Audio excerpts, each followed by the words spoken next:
Sebelumnya, selamat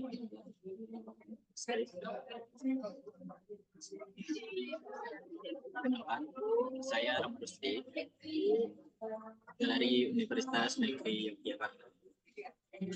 Di sini saya akan mempresentasikan dari desain yang telah saya buat.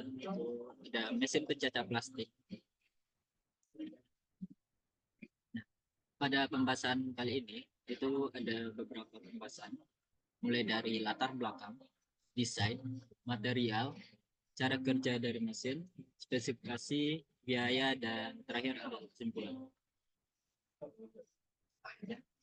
Untuk latar belakang dari mesin ini, saya membuat mesin pencacah plastik itu karena penting karena berbagai alasan lingkungan, ekonomi, dan sosial.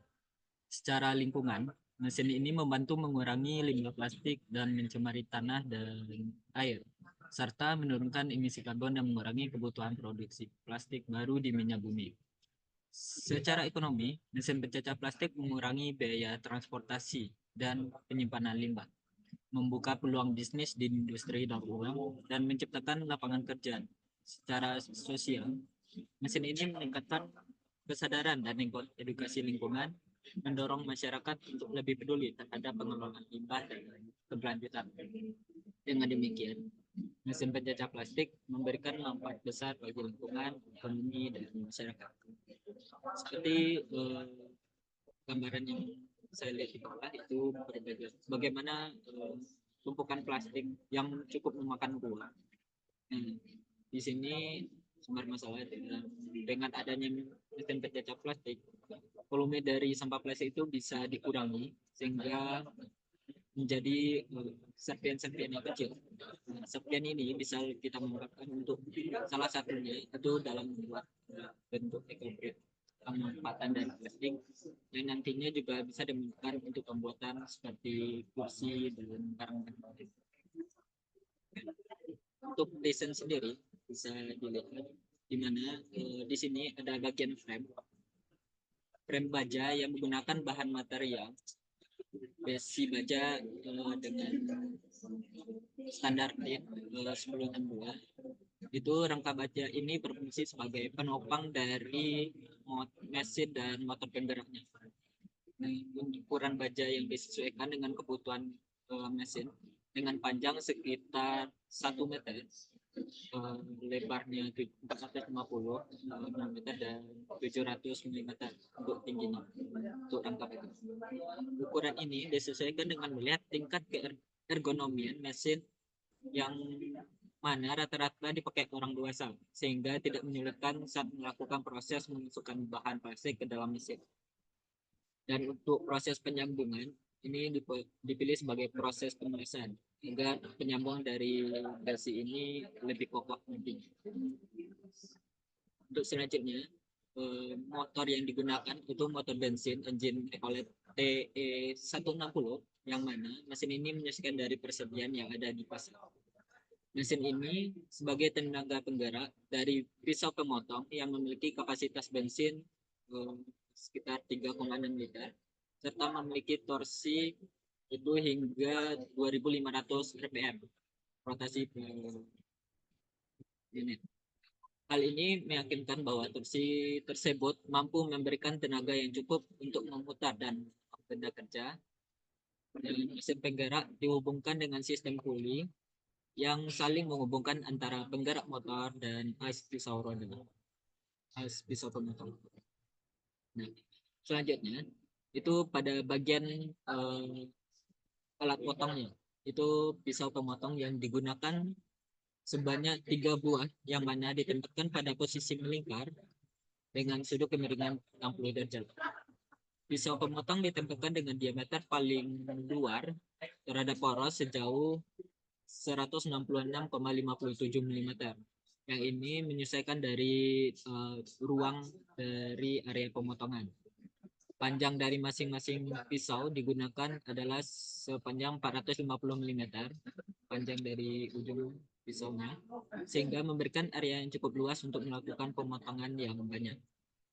Setiap mata pisau dijepit dengan menggunakan 3 baut yang dapat mempermudah dalam proses penggantian dan perawatan dari pisau tersebut. Bisa kita lihat dari pisaunya itu terdapat di masing-masing pisau terdapat 3 baut yang menyangga pisau tersebut. Untuk analisis dari masa benda kerja atau mesinnya itu bisa kita lihat dari masanya keseluruhan itu ada sekitar 103 kilogram, mana pada material ini mesin lebih banyak menggunakan plat baja sebagai cover dari penutup mata pisau dan bodi mesinnya, sehingga yang dikarenakan plat baja yang mudah dibentuk serta memiliki tingkat ketahanan material yang tinggi. Nah, untuk bobot dari mesin itu kurang lebih tadi 100 kg, yang mana dirancang untuk dapat dipindah sesuai kebutuhan.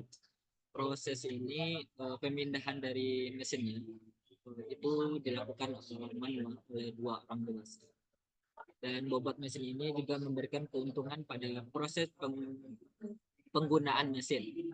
Dengan bobot yang dimiliki dapat meredam getaran yang terjadi pada mesin saat motor memutar mesin. Untuk mesin ini cocok untuk pemotongan benda-benda seperti botol plastik, garis plastik, box plastik, dan mesin pencecah ini menghasilkan potongan benda kerja yang memiliki diameter 1 hingga 2 cm. Dan untuk proses assembly mesin membutuhkan keahlian khusus, terutama pada bagian pemanasan rangka baja. Mesin juga harus dilakukan pengecekan berkala untuk menjaga keamanan operator saat pengecekan. Perawatan mesin dapat dilakukan setiap 1 minggu sekali.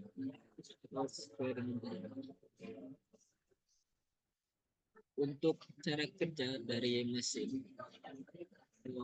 benda kerja bahan harus terbebas dari material lain seperti batu, besi, dan lain-lain agar tetap menjaga keamanan operator serta menjaga ketahanan mesin saat proses pemesinan. Di sini kita lihat bagaimana dari assembly dari mesinnya. Di bagian kiri ada motor, bagian bongkar bagian tengah ada pisau. Untuk motor dihubungkan sehingga kita bisa memotong masukkan plastik ke dalam mesin dari corong atas dan biarkan mesin bekerja memotong plastik untuk menjaga terus menggunakan material plastik yang sudah terpotong dan sudah dibentuk yang lebih kecil akan keluar dari corong biru. Jadi yang mesin plastiknya akan dimasukkan dari bagian atas bagian bawah akan dipotong oleh pisau yang berputar. Hasil potongan akan turun ke bawah melalui untuk selanjutnya itu ada perkiraan cost atau biaya dari pembuatan mesin, yang mana tadi untuk rangka besinya itu menggunakan baja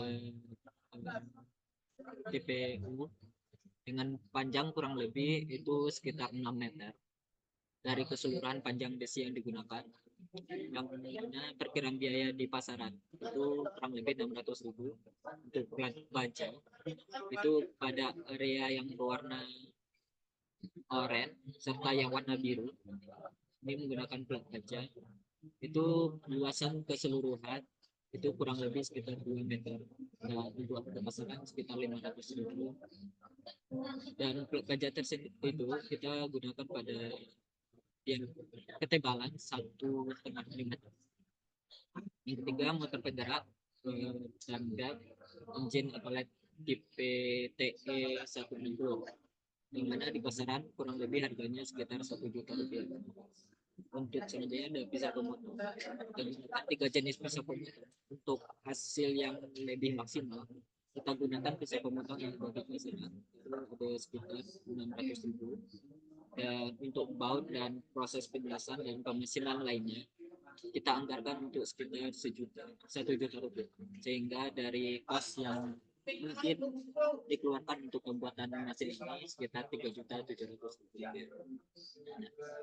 Dari itu dapat disimpulkan bahwa memperhatikan faktor desain yang kita dapat mengoptimalkan kinerja mesin penghancur plastik, inovasi terus menerus dan perhatian terhadap detail yang akan membawa manfaat.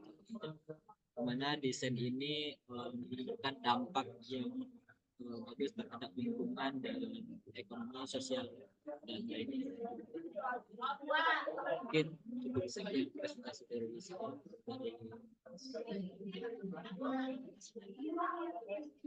Ya, Rahmat, coba saya mau lihat itunya dong, apa namanya, contoh part-part assembly-nya, software-nya, assembly di software-nya. Oke, siap.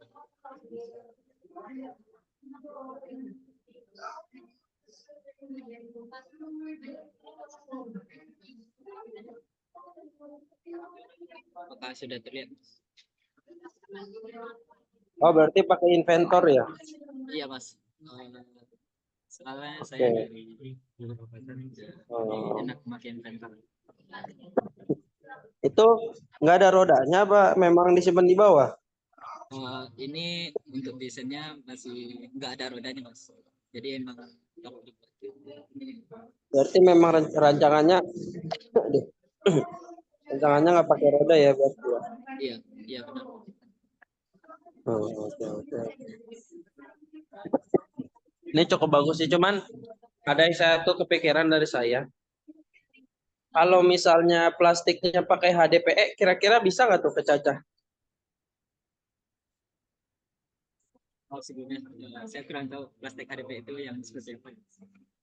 Oh, oke. Jadi plastik HDPE itu kayak misalnya tutup botol tuh. Nah, tutup botol itu tuh dia HDPE. Kayak gitu itu kira-kira bisa nggak tuh kalau tutup botol plastik? Kalau untuk botol kemungkinan masih bisa maksimal, ini kan areanya itu terus berputar ya. Jadi bagian tutup botol itu akan terus apa ya, berada di dalam area yang lingkaran sehingga nantinya itu akan terkikis sedikit demi sedikit itu. Oke. Soalnya, Oh, itu ada yang kecil-kecilnya itu ya ya, berarti ya. ya, jadi semisal dari plastiknya belum terpotong hingga ukuran diameter saringannya, itu masih akan terus berputar hingga mencapai ukuran yang sesuai. Oh, berarti si apa yang bolong-bolong itu bisa dikatakan sebagai filternya ya? Ya, sebagai filter ukurannya, Mas. Oh, oke, oke. Berarti si filter itu juga termasuk yang perlu di maintenance nggak? Eh, perlu maintenance tapi nggak terlalu rutin sih, Mas. Lebih ke pisaunya yang lebih perlu rutin. Misalnya yang perlu di maintenance ya. Ya, Mas. Nah, kira-kira untuk pisaunya itu kita ngebeli jadi atau gimana tuh, Mas? Eh, untuk desain yang ini bagusnya beli jadi sih. Soalnya Nah, kira-kira dari kalau beli jadi tuh biasanya tempatnya ke tempat apa tuh, Mas? maaf gimana, Mas? Kalau misalkan beli jadi kata Mas Rahmat, nah, kalau misalnya beli jadi, kira-kira kita belinya di mana gitu? Di toko apa gitu? Kalau untuk tokonya lebih ke toko itu Mas, pembuatan kalau potong itu. Oh. Coba saya mau agak yang pandangan isometrik, coba ditampilkan juga tadi itunya. Oh yang itu. Penutupnya ditampilkan, Oh, tampilkan isometrik. Nah, pandangannya yang isometrik.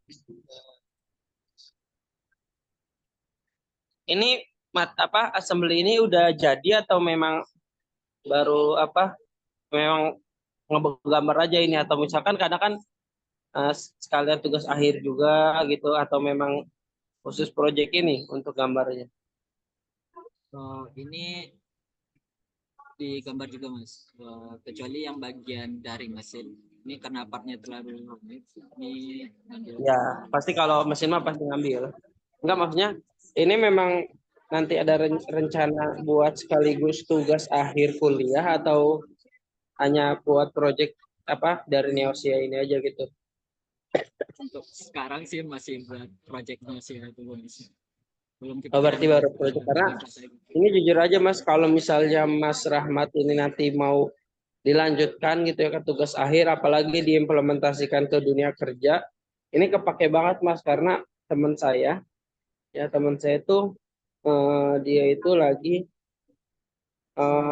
fokus tuh, dia fokus ekspor impor untuk mesin-mesin apa, bukan mesin ya, untuk plastik-plastik cacahan kayak gini gitu Mas. Iya. Untuk Jadi ya kalau misalnya memang dilanjutkan sangat bagus gitu.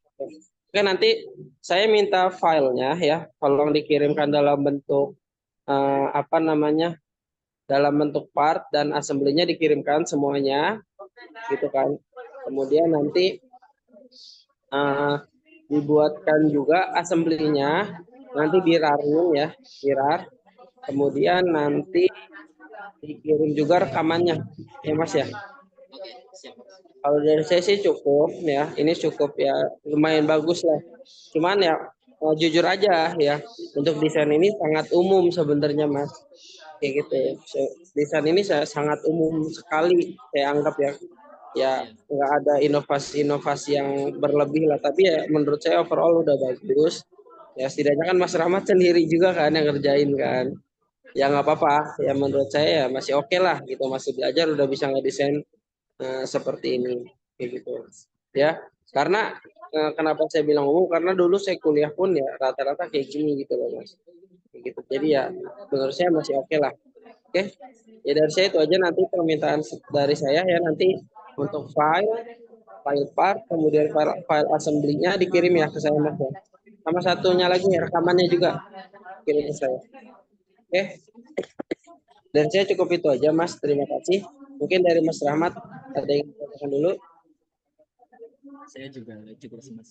Kalau tidak ada, mungkin bisa ditutup dan diakhiri, Mas. Sebagai kepada buat waktunya, saya sudahi. Terima kasih. Assalamualaikum warahmatullahi wabarakatuh.